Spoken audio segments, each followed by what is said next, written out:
next generation should not pay with their life chances for a crisis they have not caused.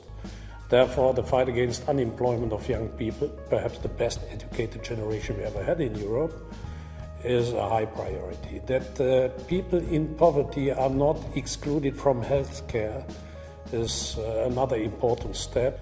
A third element is the fight against indecent salaries and the race to the bottom with low salaries between the member states. Therefore, a minimum wage in all member states is an important step.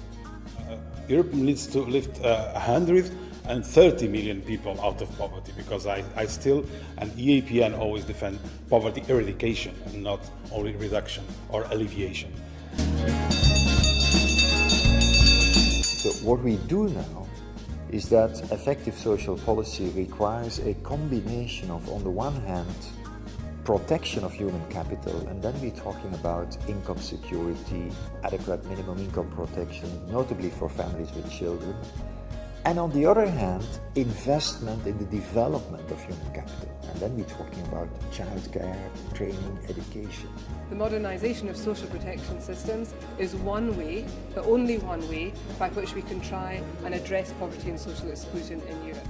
This work has started. In fact, in many member states, efforts have been made to simplify and to modernize social protection systems, but still there is a long way to go.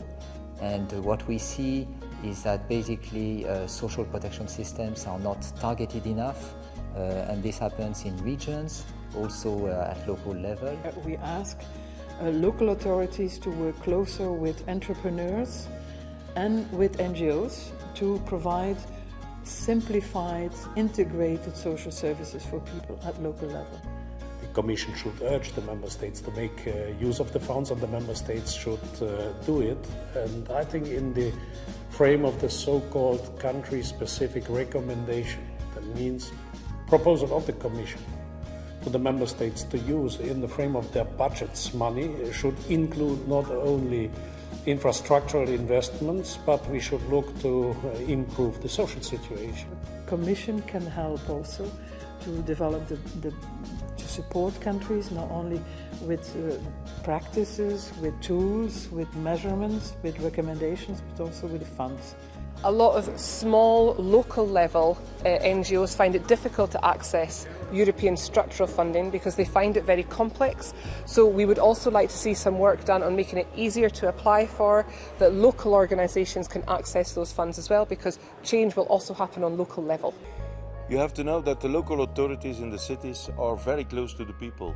The local authorities in the cities discover the poorness in the city. They can give the real answers that have to be given for the fight against poverty. So it is not the federal government, it is not on the level of European unity that we can give the answers. I think you have a lot of energy, a lot of knowledge in the local authorities in the cities, that if you cooperate, you can make it bigger scale and you can make the improvement even better. This was a very successful fourth convention against poverty.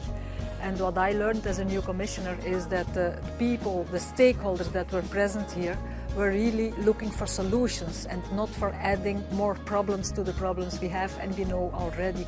So that is, I think, the good atmosphere, because we have to set the step from concepts to implementation, and we have to set the steps from ambition to real sustainable solutions.